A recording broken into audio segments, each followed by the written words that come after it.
Hello, welcome back to another video. Today it is WR Abu Dhabi. I was about to say round, but I don't want to say the same thing every single video. But yeah, today it is Abu Dhabi, as you can see, and I was going to try stream this one, but I was having issues, so I didn't really get around to doing it. And I actually got to the factory literally about half an hour before this race went, so I had about 3 practice laps going into this, so on a completely different rig that I haven't been used to in the last few months. So yeah, lost to first in a very tricky grid. Um, on a well, not a new rig, sorry, just a rig I'm not used to in a while. So it's good to get this practice in though. So 3, 4, 5 red lights, and away we go here with Barry Borman, Dylan Warren, Fab Donoso, and Nicholas Longe all ahead of us, starting from the back also. So yeah, some very stiff competition in this race. But here we go then. Through turn 1, no risks. Dylan Warren up ahead. He is switched to a new set of pedals, so he's going to be struggling as he actually lets us go. Also, if I start lisping a little bit in this race, because I got my retainers in to allow it, so yeah. But yeah, through the heaven for the first time, 1 position made on Dylan Warren. And now we're going to look for a move on to Barry and Ben Sabo, but then obviously not going to make that move, so we back out of the ERS and ultimately just going to set up the exit. So I see Barry at the inside, he's going to push Ben Sabo wide, and we get an easy move there on Ben's up into P15 now, because about 3 cars crashed on the inside. So perfect start. We're actually going to put back on the battery then, go around the outside of Jed, but the inside here is very, very OP. Also we're getting dirty air from Barry, so Jed keeps that position nicely around the outside. Into the last sector then. Not really much going on now, except from Jed lagging all over the place. Yeah, now it's just about settling into rhythm, getting used to the rig, getting used to driving again in this sort of setting. And yeah, we're going to obviously do our best. Ultimately, I was feeling pretty decent, considering Jed is lagging all over the place. I didn't feel too out of comfort, or I guess you could say. I felt pretty solid. You see, Jed is absolutely lagging all over the place. It's quite off-putting. You see, he completely disappeared and then came back. But yeah, hopefully it calms down, or hopefully we can just get the move done. And yeah, you see here, end of the straight, our top speed is extremely good, so that's a positive. But also, obviously, that makes the car harder to drive, and ideally in this race I need a car that's quite easy to drive. But you see on my MFD as well, I was having a lot of issues in this race. MFD was completely messed up. You see in the top, my HUD has completely changed back to default. So yeah, just everything that can go wrong was going wrong in preparation, or the small amount of preparation I had. See, Jed is completely all over the place as well to make matters worse. So here's what it is though. Got to get on with it. You see Luke Smith leading the way then in front. As we are now, it's been a good start though. 3 laps in, 5 positions up. Couldn't really ask for too much more. You see here though, Jed offline, but then he starts lagging, and we are now just desyncing with him and pushing him out everywhere. But yeah, I'm sorry there, Jed, but I did not want to sit behind you while you were lagging like that. Just a little tap on Fabrizio there. Didn't expect him to take that little speed, but at this point I realised that I thought Fab had damage, because I came from about 5 temps back to be right on his gearbox on the apex. So we'll see in this last sector is where we see again, just not expecting Fab to go that slowly. You see here, he's just not being able to. He's just got a lot of understeer basically. It's like an F2 car through there, because that is his front wing just struggling. So I was expecting him to peel into the pits at the end of this lap, and then that will be another position. But the issue with it is he brakes with that. I'm not sure why. Maybe he was understeering a bit, and not being able to get back over to the right hand side to get in the pit lane. But now 1.2 behind Barry, and we've got to absolutely nail this first sec. As I took, okay, I I didn't even realise I did that, but yeah, I took a tactical off track just to hopefully get in the DRS. But you see it, we actually do. I'm surprised I got that, but yeah. Now next up, Duncan Hoffland. We got about 50% left, 1.7 behind Barry, so we're gonna have to push very hard in the second half of the lap to get right up behind. But it's definitely possible as he's in a train and we got clear air. So you see a 1.6 behind Barry now, but our straight line speed is very, very good. So even without the DRS, I expect us to gain maybe another 10th on this straight here coming up. You see it getting a shocking exit, but is what it is.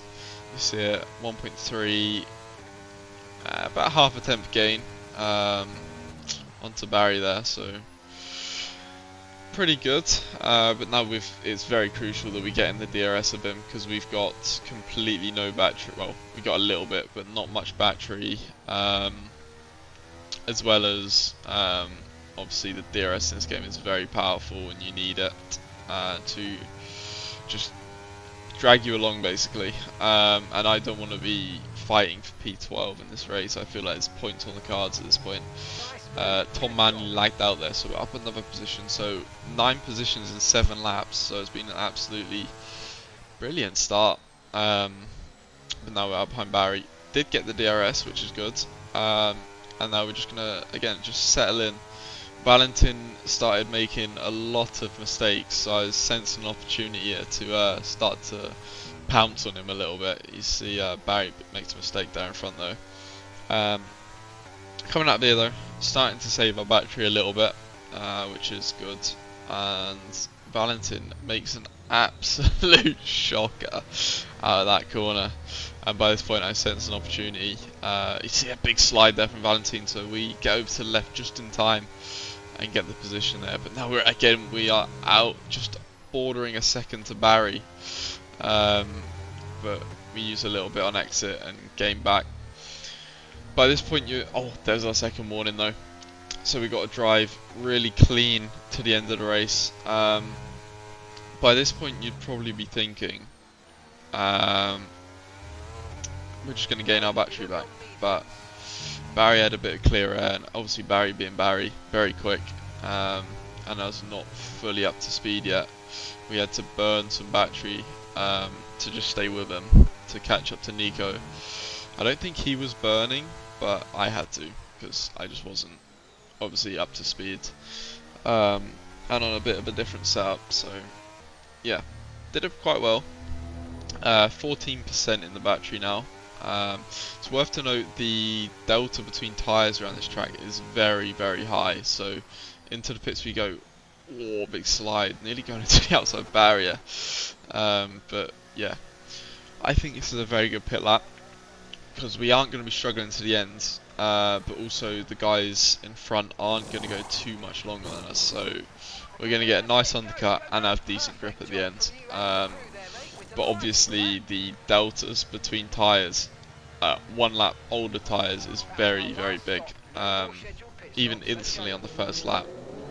I think the older mediums are, if not slower, like 1 lap older compared to 0 lap older, so we're coming out with cold tyres, but they're already like close to being up to speed with Valentin, and especially when you start hitting that step,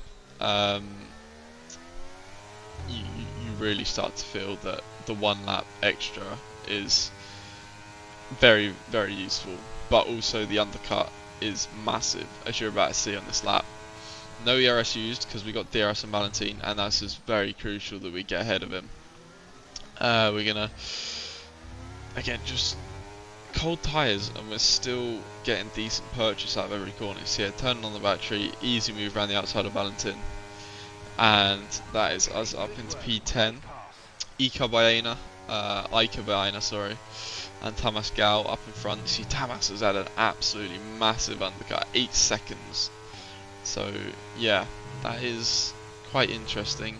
But now some of the top guys, including our teammate Jan Otmir and Nicolas Longue, both pit, and they were quite a way in front of us. So it'll be interesting to see where they come out. You see it, we've already gone past them. So that one lap undercut has gained us about two and a bit seconds, which is absolutely crucial.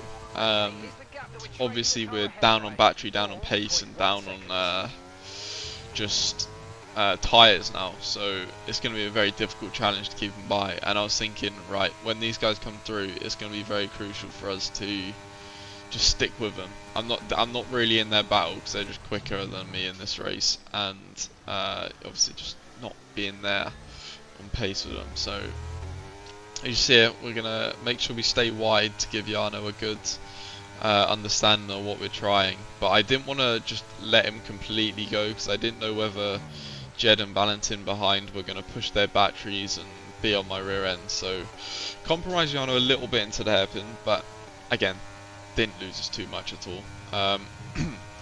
But now onto lap 18, you see this one lap tyre advantage that Jarno has is just, he's streaking away slightly.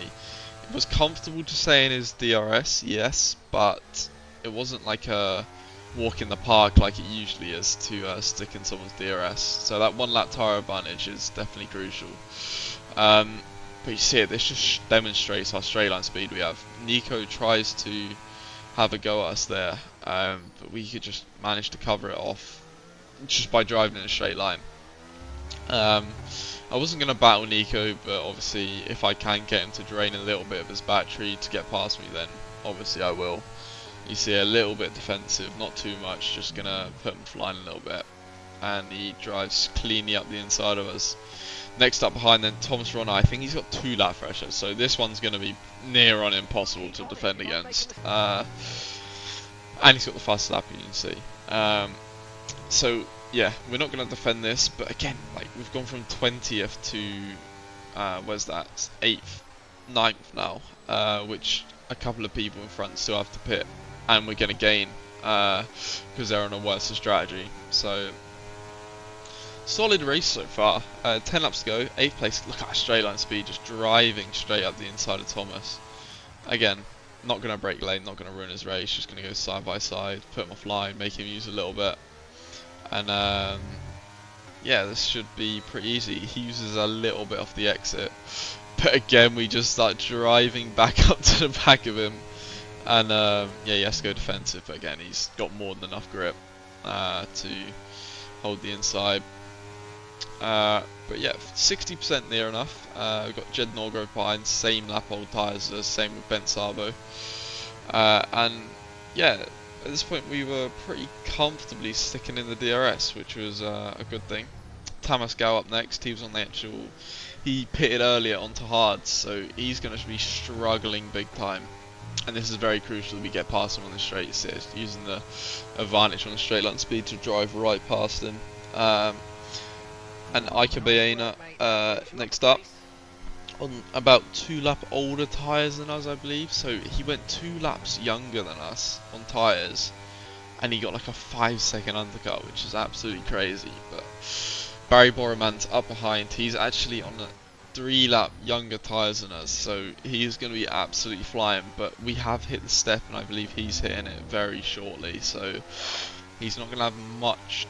He's going to have about half a second a lap on us, which is obviously a lot in esports, but it's not going to be, we're not going to not have a chance to defend against it, especially when we have Ica in front to use us for DRS. But that obviously does make our task difficult. We've got to defend from behind as well as attack in front. So we're going to do our best as we can. Ica's still got the DRS on the guys ahead though, so it's making it quite difficult to get close to him. By this point I've given up on the guys ahead, like they're just in a better position than us, but we're going to use the DRS and a bit of ERS to get past Ica, using the straight line speeds and easily up the inside. Now my plan was to just stick with Jarno as much as possible to help us, use the DRS to stick in their DRS in front, which was a pretty good plan. Obviously they're going to start using soon But now we got Barry again. I was pretty comfortable in this position though, like not dropping too far back, and Barry wasn't really posing a threat to us too much. See, we just got so we're playing little games with him, just trying to get his engine as hot as possible. But yeah, I was quite comfortable. But then into here we just hit a pothole. Yeah, cheers, Cody's. No, I'm joking. Hit a pothole, and now by this point, we just don't have the grip to then get back in the um, toe, the within 8 tenths of Yano. So Barry has to go on his newer tyres, and we've pretty much just lost that position because of a glitch, because of a pothole in the track. So quite frustrating, but yeah, it is what it is. Barry ended up dropping us because he had a lot more pace on his tyre set, obviously. And now by this point I see they're battling, so I'm now going to start putting the hammer down a little bit and try and get in their DRS, not to overtake him, but to defend from behind. So 1.0 as we hit the apex of the first corner, and 8 tenths. It looks like we're going to be fine. It looks like we're going to comfortably be in the DRS of the guys ahead, which is absolutely perfect. And an 8th place finish at this is very good considering, and being right on the front of the guys that were on pole and in the fight for the lead. So solid performance here, as comfortably going to get DRS for the next straight as well. So on this last lap, it looks like we're just going to be driving to the end. We're not going to be under too much threat from anyone behind, and we're not going to be given any sort of attack on the guys ahead, because again, we've just not got enough grip. So yeah, solid race so far, and we're gonna comfortably hold this. See, Barry, big snap of oversteer on entry, really pushing his tyres to the limit, and we actually dropped the guys behind who actually pitted around the same lap as us. Iker a couple laps before, but Bent's now out of DRS, so pace is in this pretty solid. Pretty happy with this result. Obviously, you want more. Everyone always wants more. But with the circumstances and yeah, just not having at all optimal preparation, that's a very solid finish, and pretty happy with that one. Yeah, next race after this would be actually PSGL Austria, which I've already actually completed. If you haven't watched it, then yeah, I wouldn't. It was pretty awful. But it's also worth to note that most of the lobby in here are actually on 60 FPS and in PSG on 60, whereas I'm running 120, which is on average about a tenth and a half a lap slower. And that's quite a big distance to be given away to people. But yeah, I think it'll be worth it practicing on this for future events. So yeah, it is what it is. Still being able to fight, which is good. And yeah, appreciate everyone watching, and see you in the next one.